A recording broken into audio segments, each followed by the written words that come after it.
Mình này ơi, khơi cái bẹ con co sman đã xa to ta quạt bẹ ao chứ mình đừng thằng ngôn đấy nè con quát đã quát bẹ nên đừng co từng ngôn pi cả lô đã bấm ôn từng óc nè nhưng mà đo phum co vén đai mình nuốtនៅក្នុងភូមិនេះសិតតកវែងទាំងអស់ដែលសារតែគាត់ពាក់ដែកជាទំនៀមទម្លាប់គាត់គឺជាជនជាតិភាគតិចនៅលើទឹកដីភូមាមីយ៉ាន់ម៉ាយកតំបន់ជនជាតិភាគតិចនឹងរស់នៅបង្កើតទៅជាតំបន់ទេសចរដែលអាចតាក់ទាញភ្ញៀវទៅទស្សនាបានចំណូលគេថែមទៀតហើយថ្ងៃនេះខ្ញុំបានមកដល់ហើយតោះយើងក្រដាចូលមកដំបងឃើញគេដាក់តុងជាតិដូចជាតុងជាតិនៃប្រទេសអាស៊ានទាំង10ប្រទេសក្នុងនោះក៏មានកម្ពុជាយើងនៅនឹងដែរ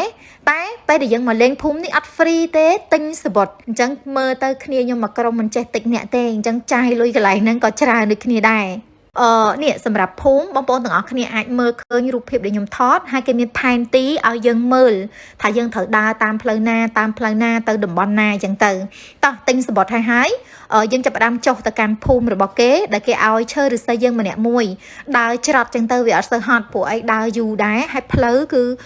ចោតឡើងខ្លាំងដោយបងប្អូនទាំងអស់គ្នាបានឃើញសិតតែបងប្អូនខ្ញុំឯនេះ Hello ទាំងអស់គ្នាហើយក្នុងនោះឃើញមានភ្ញៀវបរទេសទៅដែរទៅច្រើនចូលមកភូមិគេនេះគឺគេរក្សាទុកជាភូមិបុរាណពិតអត់មានឧបករណ៍ទាន់សម័យទេសូម្បីតែផ្ទះសូម្បីតែរបស់ប្រើប្រាស់សូម្បីតែបង្គន់បន្ទប់ទឹកឬមួយក៏កន្លែងក្មេងលេងចាក់គ្រាន់តែយើងចូលមកដល់ឥឡូវនេះគេកំពុងតែសម្ដែង show ឲ្យយើងដែលគេអត់គិតលុយទេក៏ប៉ុន្តែគេដាក់ប្រអប់ donation យើងមានទឹកចិត្តចង់ឧបត្ថម្ភក៏ឧបត្ថម្ភតាមទឹកចិត្តរបស់យើងទៅហើយក្នុងនោះដែរក៏ពួកគាត់ក៏ហៅក្រុមភ្ញៀវទាំងអស់ចាចូលលេង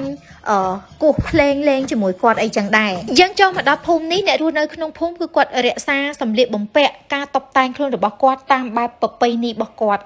ដល់អត់មានកែប្រែពិតមែនហើយកន្លែងហ្នឹងដោយសារតែភូមិហ្នឹងគឺជាភូមិវប្បធម៌តែជាតំបន់ទេសចរដែរដូច្នេះប្រជាពលរដ្ឋនៅនឹងភាគច្រើនស្រីគឺគាត់ចាប់ផ្ដើមវិញជាកម្មាអីលក់ហ្នឹងគឺគាត់ handmade គាត់ធ្វើដោយដៃចាហើយយើងចង់ជួយទិញក៏ទិញទៅតែបើយើងអត់ជួយទិញក៏អត់អីដែរ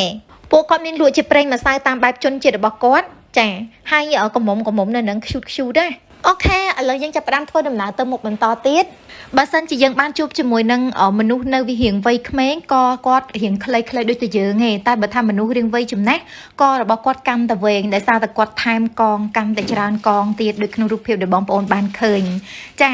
មើលទៅគឺប្លែកភ្នែកមែនទែនគាត់មានដាក់លក់ជាលក្ខណៈវត្ថុអនុស្សាវរីយ៍យ៉ាងច្រើនសន្ធឹកសន្ធាប់កងដៃចិញ្ចៀនកសែងអីផ្សេងទៀតសម្លៀកបំពាក់ក៏មានដែរនិយាយទៅភូមិហ្នឹងគឺលក់គ្រប់ផ្ទះហ្មងព្រោះជាតំបន់ទេសចរហើយយើងអាចទៅសុំគាត់ថតរូបអត់គិតថវិកាអីទេហើយយើងអាចជួយទិញរបស់របរដែលគាត់លក់អីខ្លះអញ្ចឹងណាដូចបងស្រីម្នាក់នេះគាត់រស់រាយមែនទែនហើយគាត់គឺលាបម្សៅសឹងតែគ្រប់គ្នាបែបហ្នឹងគាត់ខ្ញុំទៅដល់គាត់ចាប់ខ្ញុំពាក់កងកឲ្យចាដល់ទៅពេលអញ្ចឹងទៅខ្ញុំមានអារម្មណ៍ថាកខ្ញុំនឹងវែងជាងកគាត់ទេតែតតែងើយចំពោះគាត់ដែលគាត់ពាក់កងនឹងតាំងពីតូចក៏អត់ងើយទេហើយក៏អត់មានភាពឈឺចាប់អីដែរដូចលក្ខណៈស៊ាំហើយករបស់គាត់កាន់តែវែងទៅបើគេថាបើសិនជាមនុស្សចំណាស់នៅក្នុងភូមិក៏គាត់វែងខ្លាំងមែនទែនខ្ញុំដើរថ្ងៃនេះអត់ជួបមនុស្សវ័យចំណាស់ទេគឺវ័យល្មមវ័យកដាលតែថាពាក់កងអញ្ចឹងពិបាកងាកដែរតាបងប្អូនរៀងរឹងពេលគាត់ងាកឆ្វេងងាកស្ដាំហើយផ្ទះមិនមែនមានតែមួយផ្ទះទេជាលក្ខណៈភូមិដើរឆ្លងពីផ្ទះមួយទៅផ្ទះមួយសំខាន់គ្រប់ផ្ទះទាំងអស់ពាក់កងកូនក្មេងក៏មិនលើកលែងដែរពាក់កងតាំងពីក្មេងប៉ុណ្ណឹងឯងហើយពេលដែលគាត់ធំតិចទៅគេថែមមកកងទៀតពេលដែលគាត់ធំតិចទៅគេថែមមកកងទៀតរហូតដល់កវែងនឹងឯងយើងដើរជាដើរតម្រង់ទៅមុខអត់ត្រឡប់ក្រោយឯងព្រោះអីគេមានរង្វង់ផ្លូវឲ្យយើងច្រកចូលវងមកជុំមកក៏មានច្រកចេញដែលយើងដើរមកជុំហ្នឹងគឺឆ្លងកាត់ស្ថានភាពផ្ទះអ្នកភូមិអ្នកស្រុកគេមានចិញ្ចឹមគោមានអីដែរតែអត់ឃើញស្រែទេចានេះគឺជាទស្សនវិជ្ជាត្រួសដែលខ្ញុំបានថតបង្ហាញជូនបងប្អូនទាំងអស់គ្នាកន្លែងដែលខ្ញុំបានទៅដល់ហើយខ្ញុំធ្វើវីដេអូនេះគឺមិនមែនចង់បង្អួតថាខ្ញុំបានដើរលេងអីទេនាងខ្ញុំពិតជាអរគុណយ៉ាងជ្រាលជ្រៅចំពោះបងប្អូនដែលតែងតែគាំទ្ររាល់វីដេអូរបស់នាងខ្ញុំចាំជួបគ្នានៅវីដេអូក្រោយជាបន្តទៀតណាព្រោះថានឹងមានភាគបន្តទៀតអញ្ចឹងនៅសល់ទេសភាពស្អាតជាច្រើនទៀតចង់លើកបង្ហាញជូនបងប្អូនទាំងអស់គ្នាអរគុណច្រើនបាយបាយ